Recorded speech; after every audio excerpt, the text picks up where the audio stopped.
السلام علیکم ورحمۃ اللہ وبرکاتہ۔ بسم اللہ الرحمن الرحیم والصلاة والسلام علی رسولہ الکریم اشرف المرسلین وعلی آلہ وصحبہ اجمعین، اما بعد۔ خواتین و حضرات، پروگرام دار الصحابہ کے ساتھ خلیق الرحمن آپ سے مخاطب ہے۔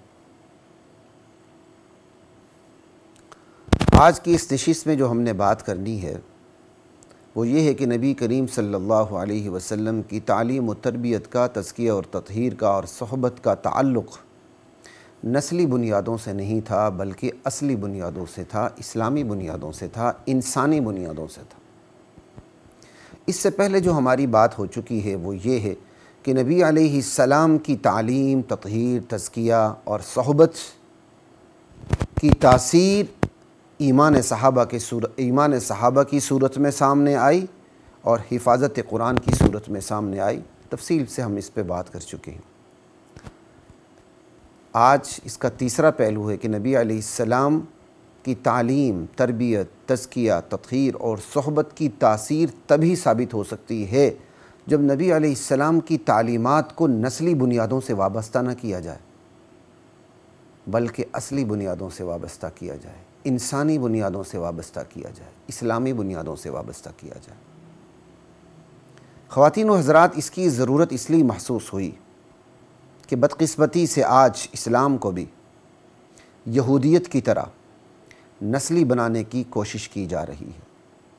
کوششیں پہلے بھی تھیں، لیکن اب چونکہ ذرائع ابلاغ کی ترقی کا دور ہے تو یہ کوششیں ذرائع ابلاغ میں انتہائی ترقی پر ہیں، اور جبکہ اہل ایمان اس حوالے سے اکثریت صم بکم عمی فہم لا یعقلون کے مصداق ہیں، گونگے، بہرے، اندھے، لولے، لنگڑے بنے ہوئے ہیں، ان کے دماغ شل ہو چکے ہیں، وہ آپس میں لڑ رہے ہیں، کفر کا، زندیقیت کا، ارتداد کا، منافقت کا مقابلہ کرنے کے لیے وہ تیار ہی نہیں، ان کی ہمت بھی جواب دے چکی ہے۔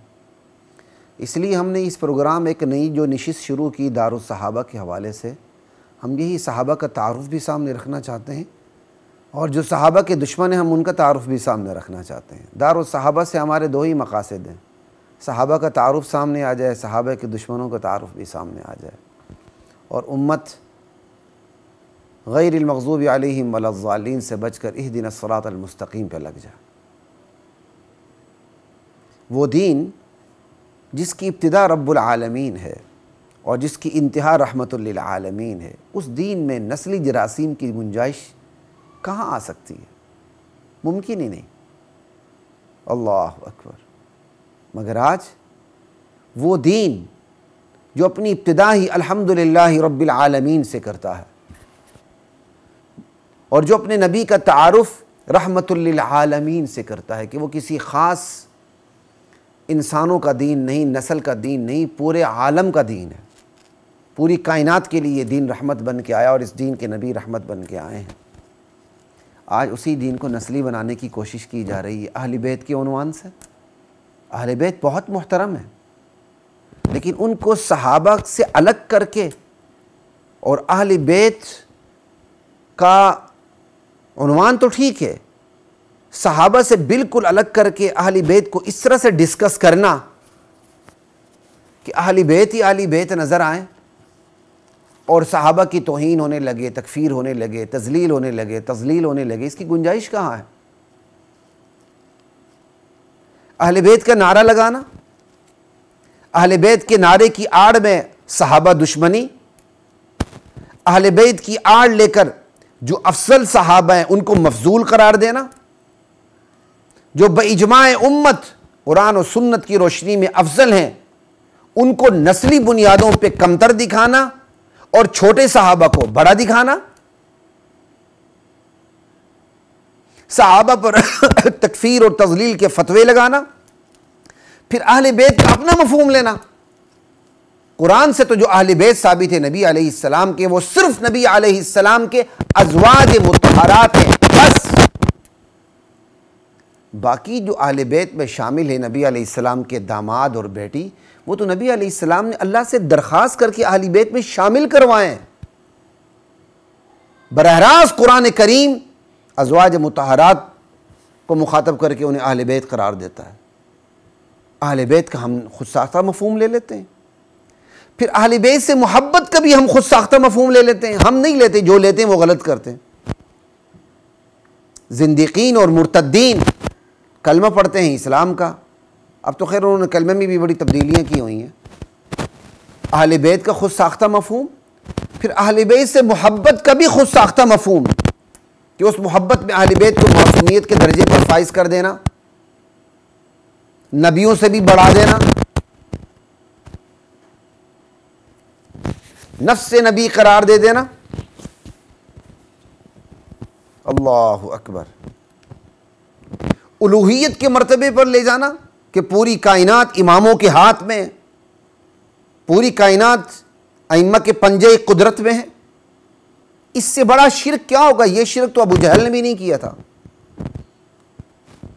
اللہ اکبر، پھر اہل بیت ہی کو حکمرانی کا حقدار قرار دینا دیگر صحابہ کے مقابلے میں، اہل بیت کو ہی استثناء دلوانا۔ انشاءاللہ ان سب پہ بات ہوگی آہستہ آہستہ۔ اور نبی کریم صلی اللہ علیہ وسلم کی تبلیغ کا مقصد صرف اہل بیت کی محبت پیدا کرنا، کہ اللہ کے نبی کہتے ہیں کہ بھائی میری تبلیغ کا اجر یہی کہ تم میرے گھر والوں سے محبت کرو، انا للہ و انا الیہ راجعون۔ کیا نبی علیہ السلام نے تبلیغ کنبہ پروری کے لیے، اقربا کو نوازنے کے لیے کی تھی؟ انا للہ و انا الیہ راجعون، جو اللہ کے نبی پر آپ اتنا بڑا الزام لگا رہے ہیں کہ اللہ کے نبی نے اپنی تبلیغ کا اجر یہ مانگا ہے کہ میرے خاندان سے محبت کرو، اور وہ بھی کسے کہہ رہے ہیں؟ کفار سے سوال کے کہہ رہے ہیں کہ میرے خاندان سے محبت کرو میری تبلیغ کے بدلے میں۔ اس سے بڑی نبی علیہ السلام کی کوئی توہین ہو سکتی ہے؟ کیا یہ باتیں نبی علیہ السلام کے شایان شان ہیں؟ اللہ اکبر، اہل بیت کی آڑ لے کر اللہ اور رسول اللہ کو نظر انداز کر دینا، اماموں کا رتبہ انبیاء سے بلند کر دینا، انڈائریکٹلی بالواسطہ ختم نبوت کا انکار کر دینا، امتی کو نفس نبی قرار دے کے نفس نبی کا اپنا مطلب لینا۔ ایسے میں ضروری محسوس ہوا کہ نبی کریم صلی اللہ علیہ وسلم کی تعلیم، تربیت، تزکیہ اور صحبت کی روشنی میں اصل حقائق کا برملا اظہار کر کے اہل ایمان کے تحفظ کا سامان کیا جائے۔ لا الہ الا اللہ واللہ اکبر۔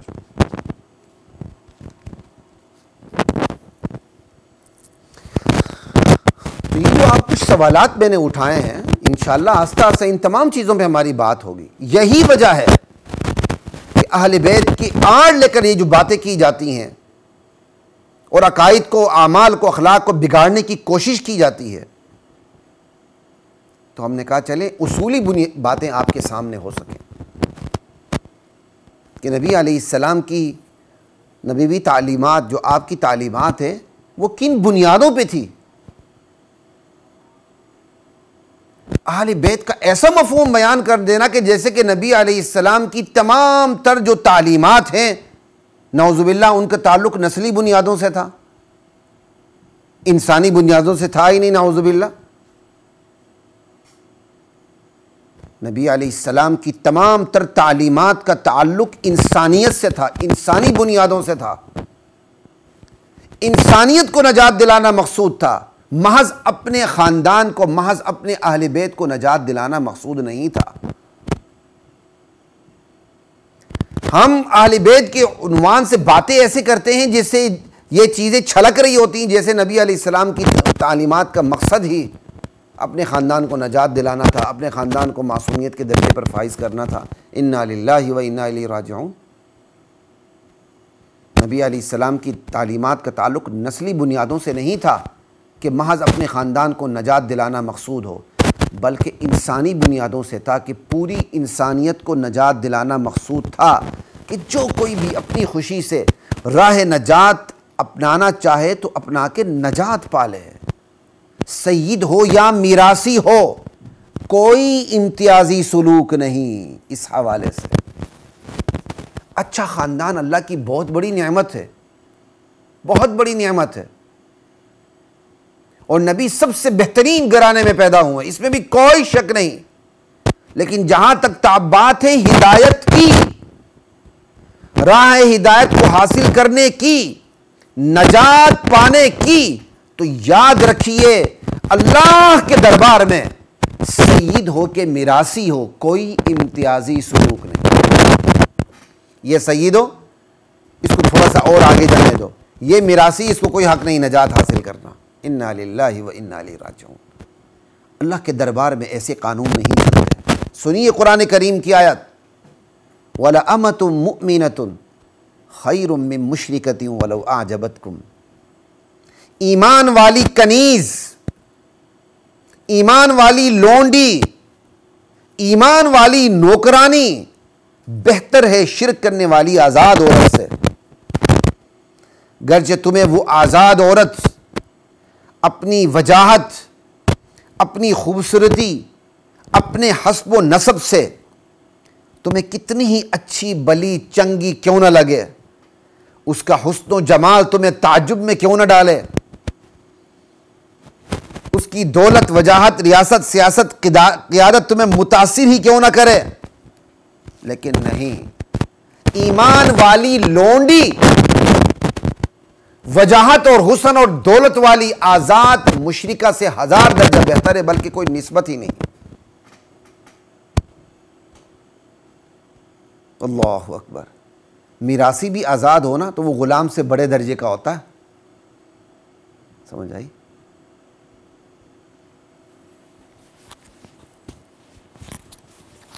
جبکہ اللہ تعالیٰ نے یہاں مثال کس کی دی؟ آزاد اور غلام کی۔ ایک زر خرید غلام اگر ایمان والا ہے نا، وہ پوری دنیا کے مشرکوں سے افضل ہے، اس کے مقابلے میں دنیا آ ہی نہیں سکتی۔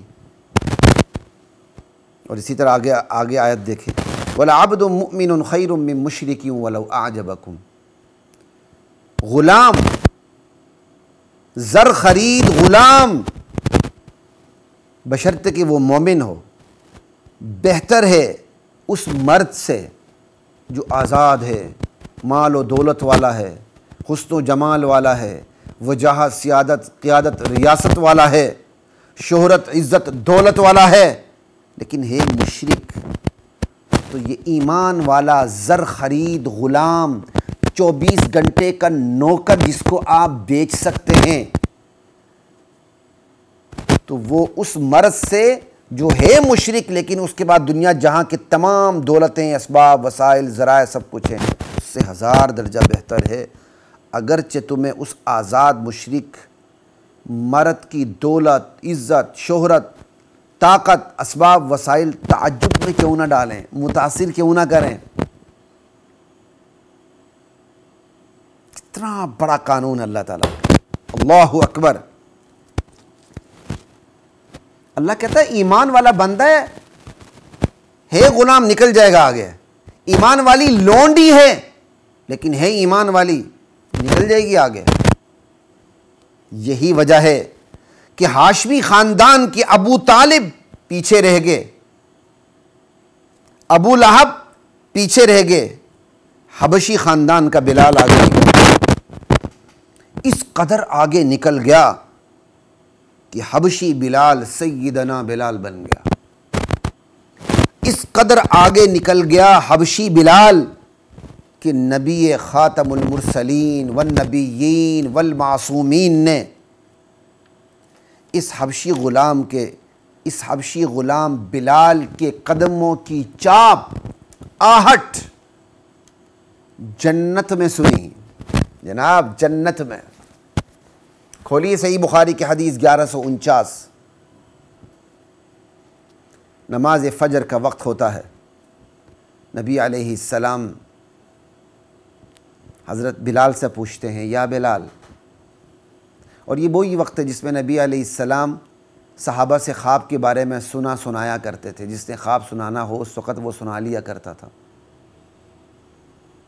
ایسے ہی وقت میں نبی علیہ السلام چونکہ رات کو آپ نے خواب میں دیکھا تھا بلال کو، تو آپ نے کہا بلال کو، یا بلال حدثنی بأرجع عمل عملتہ فی الاسلام، اے بلال مجھے اپنے ایسے عمل کی خبر دو، ایسے کام کی خبر دو جس کے بارے میں تم نے وہ عمل کرتے ہوئے اللہ سے سب سے زیادہ امیدیں باندھی ہوں۔ یعنی کوئی مجھے ایسا کام بتاؤ جو تم نے حالت اسلام میں کیا ہو۔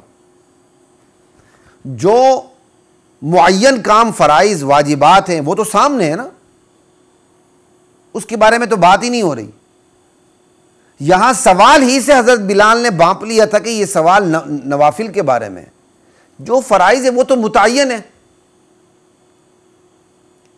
تو حضرت بلال سے سوال کرتے ہیں حضور صلی اللہ علیہ وسلم، بلال مجھے اپنا ایسا کام بتاؤ جو تم نے حالت اسلام میں کیا ہو، اسلام لانے کے بعد کیا ہو، اور وہ کام ایسا ہو کہ اس کام کو کرتے ہوئے تم نے اپنے اللہ سے سب سے زیادہ امیدیں باندھی ہوں،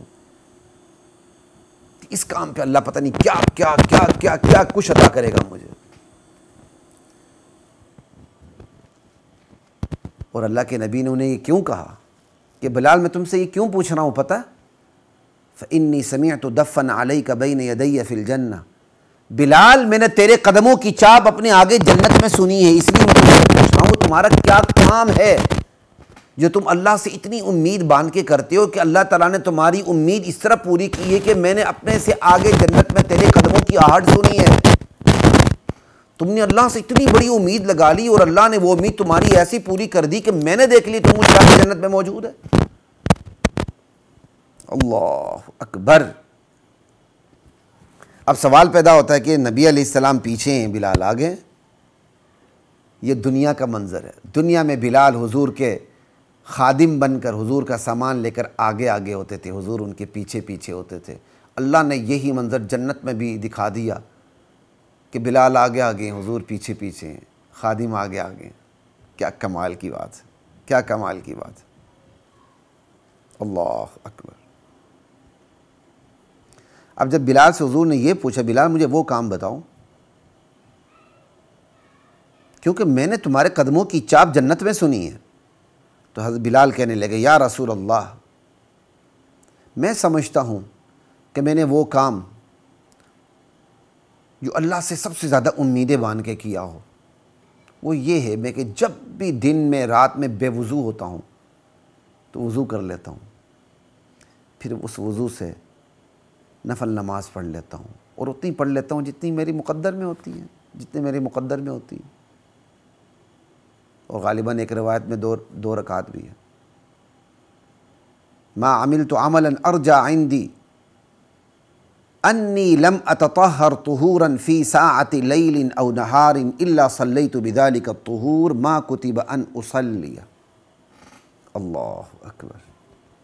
حضرت بلال نے اپنا یہ عمل بتا دیا، تو اس عمل سے کیا بات ثابت ہوئی؟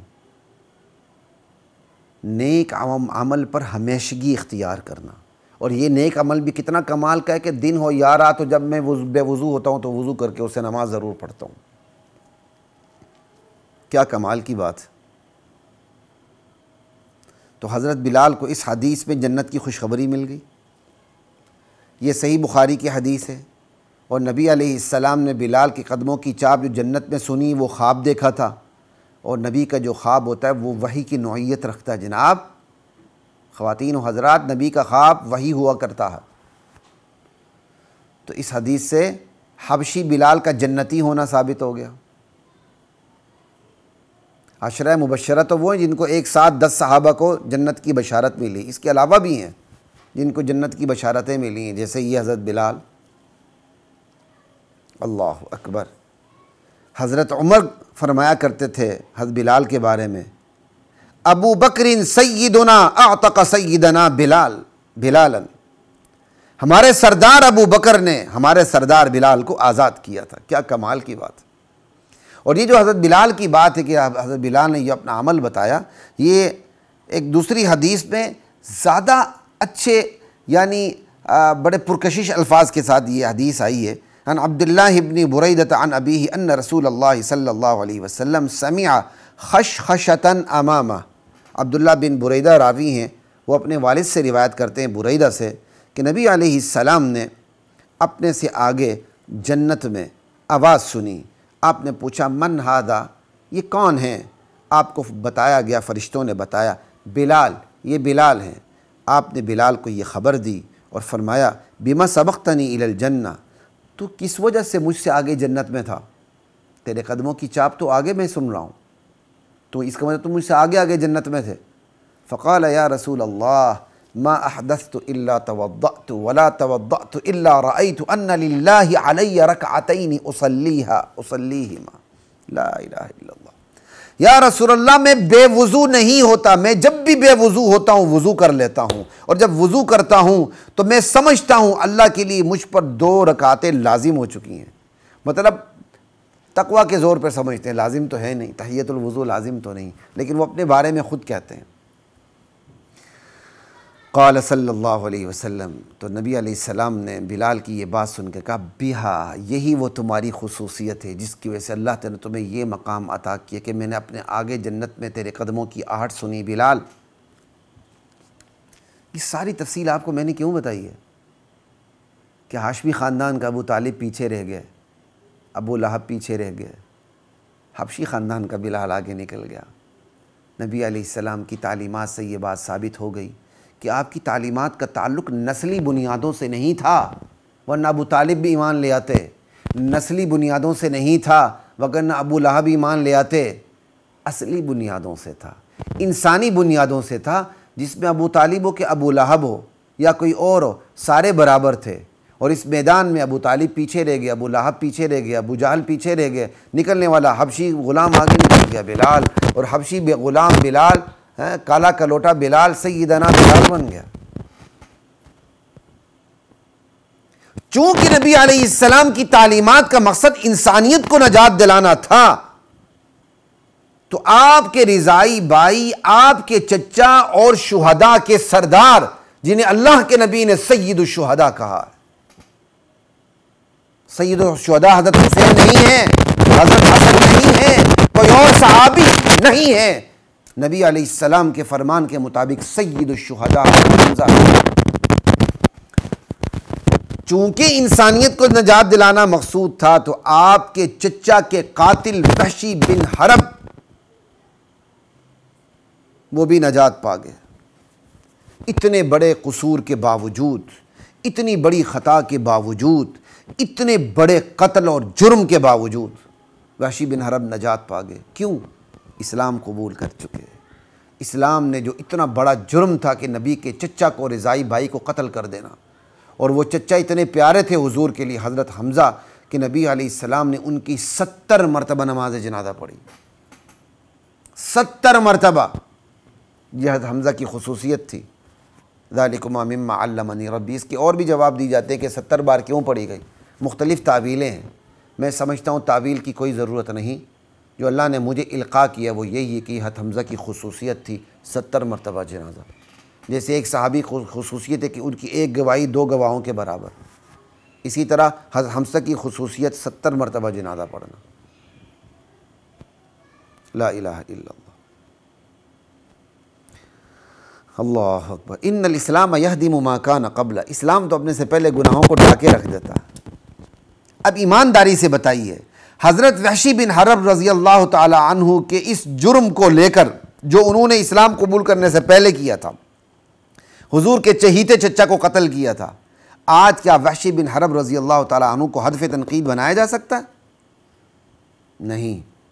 تو پھر آج ابو سفیان رضی اللہ تعالی عنہ کو کیسے بنایا جا سکتا ہے؟ شرم نہیں آتی ہے؟ زمانہ جاہلیت کی باتیں لے کر خاندان بنو امیہ کے بڑے بڑے صحابہ پر اعتراض کرتے ہوئے، لمبی لمبی زبان نکالتے ہوئے، بے غیرتوں، دیوسوں، لا الہ الا اللہ۔ چونکہ انسانیت کو نجات دلانا مقصود تھا، محض صرف مخصوص خاندان کو نجات دلانا مقصود نہیں تھا، یہی وجہ ہے کہ حابیل نجات پا گئے، قابیل جہنم میں چلے گئے۔ قابیل گناہگار ٹھہرا، حابیل نجات پا گیا۔ حابیل قابیل دونوں بھائی، سمجھ آئی؟ وہ ایک پتہ نہیں ترکی کا محاورہ ہے، کہاں کا مجھے یاد نہیں ہے، کہتے ہیں یہ بتانا کافی نہیں کہ یہ ہم 2 بھائی ہیں، یہ تعارف کروانا بھی ضروری ہے کہ حابیل ہے کہ قابیل ہے، سمجھ آئی؟ حضرت آدم علیہ السلام کے دونوں بیٹے، ایک کامیاب دوسرا ناکام، حابیل کامیاب قابیل قاتل ناکام، دونوں اہل بیت کا ایک فرد کامیاب دوسرا ناکام۔ برادران یوسف کو دیکھ لیں، یوسف علیہ السلام کامیاب، برادران یوسف سازشیں ناکام ہو گئی، پھر اللہ تعالیٰ نے برادران یوسف کی توبہ قبول بھی کر لی، بات ختم ہو گئی۔ موسیٰ ہارون علیہ السلام کو دیکھ لیں، ہارون علیہ السلام چھوٹے، موسیٰ علیہ السلام بڑے، دونوں بھائی کامیاب، ایک زیادہ کامیاب۔ نوح علیہ السلام کے بیٹے کو دیکھ لیں، اہل بیت کا ایک اہم ترین فرد ناکام۔ نوح علیہ السلام کی بیوی کو دیکھ لیں، اہل بیت کی اہم ترین فرد ناکام۔ لوط علیہ السلام کی بیوی کو دیکھ لیں، اہل بیت کی اہم ترین فرد ناکام۔ فرعون کی بیوی کو دیکھ لیں، فرعون کی اہل بیت کی اہم ترین فرد کامیاب۔ نبی کی بیوی ناکام ہو رہی ہے، فرعون کی بیوی کامیاب ہو رہی ہے۔ نبوی تعلیمات کا تعلق نسل سے نہیں، اصل سے ہے، انسانی بنیادوں سے۔ اللہ اکبر۔ ابراہیم علیہ السلام کے ابا جان ناکام و نامراد، جہنمی، ابو لہب ناکام، ابو طالب ناکام، باوجود کہ ابو طالب نبی علیہ السلام کی حمایت کرتے رہے۔ اللہ اکبر۔ فارس کے سلمان کامیاب، روم کے سہیب کامیاب، حبش کے بلال کامیاب، حمزہ کے قاتل کامیاب، ابو جہل کے بیٹے کامیاب رضی اللہ عنہ، اور رئیس المنافقین عبداللہ بن ابی کے بیٹے کامیاب رضی اللہ تعالی عنہ۔ اللہ اکبر۔ لیکن نبی کی حمایت کرنے والے ابو طالب جہنم میں ناکام، اور نبی کے چچا کو قتل کرنے والے قاتل کامیاب۔ وحشی بن حرب جنت میں، کیوں؟ اپنے گناہ سے توبہ کر لی۔ اور ابو طالب نے جو نبی علیہ السلام کی حمایت کی تھی، جناب ابی طالب نے، وہ ان کے کام نہیں آئی۔ اللہ اکبر، لا الہ الا اللہ۔ کیا ہے یہ سارا؟ یہ سارا کیا ہے؟ ان تمام باتوں کا نتیجہ خلاصہ کیا نکلتا ہے؟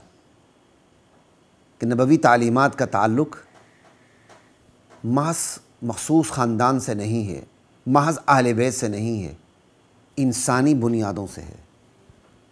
یہی وجہ ہے کہ حضرت ربعی بن عامر رضی اللہ تعالی عنہ کا جب سامنا ہوا رستم سے، سپہ سالار اعظم ایران، تو اس نے کہا ما الذی جاء بکم، تمہیں کون سی چیز یہاں لائی ہے ہمارے پاس؟ تم یہاں کیوں آئے ہو ہمارے پاس؟ حضرت ربعی بن عامر رضی اللہ تعالی عنہ نے کیا جواب دیا؟ ہم آئے نہیں ہیں، ان اللہ ابتعثنا، ارے اللہ نے ہمیں بھیجا ہے، لنخرج من شاء من عبادت العباد الی عبادت رب العباد، تاکہ ہم بندوں کو بندوں کی بندگی سے نکال کر اللہ وحدہ لا شریک لہ کی بندگی میں داخل کر دیں، اور یہ بھی ان کی اپنی خوشی سے، جو چاہے، من شاء۔ وَمِن ضِيقِ الدُّنْيَا إِلَى سِعَتِهَا، دنیا کی تنگنائیوں سے نکال کے دنیا کے وسیع مفہوم سے آشنا کریں۔ وَمِن جَوْرِ الْأَدْيَانِ إِلَى عَدْلِ الْإِسْلام، مذاہب کی ناانصافیوں سے نکال کر اسلام کے دائرہ انصاف میں لے آئیں۔ یہی نبوی تعلیمات کے مقاصد۔ خواتین و حضرات، بات چیت ہماری چلتی رہے گی۔ ابھی ہم نے یہ بات کی کہ نبوی تعلیمات کا مقصد محض اپنے خاندان کو نجات دلانا نہیں تھا، بلکہ انسانیت کو نجات دلانا تھا، جس میں خاندان میں آ جاتا ہے۔ اب ہم اس کے بعد بات کریں گے کہ نبی علیہ السلام کی تمام کاوشوں کا تعلق نسلی بنیادوں سے نہیں تھا کہ محض اپنے خاندان کو برتری دلانا مقصود ہو۔ اس سے پہلے ابھی جو ہم نے بات کی کیا ہے؟ نسلی بنیادوں سے نہیں تھا کہ محض اپنے خاندان کو نجات دلانا مقصود ہو۔ اب ہم آئندہ نشست میں بات کریں گے کہ نبی علیہ السلام کی تمام کاوشوں کا مقصد، تمام کاوشوں کا تعلق نسلی بنیادوں سے نہیں تھا کہ محض اپنے خاندان کو برتری دلانا مقصود ہو، بلکہ بلا امتیاز انسانیت کو برتری دلانا مقصود تھا۔ اس پہ بات ہوگی انشاءاللہ تعالی۔ اس وقت تک کے لیے اجازت دیجیے، یار زندہ صحبت باقی انشاءاللہ۔ السلام علیکم ورحمۃ اللہ وبرکاتہ۔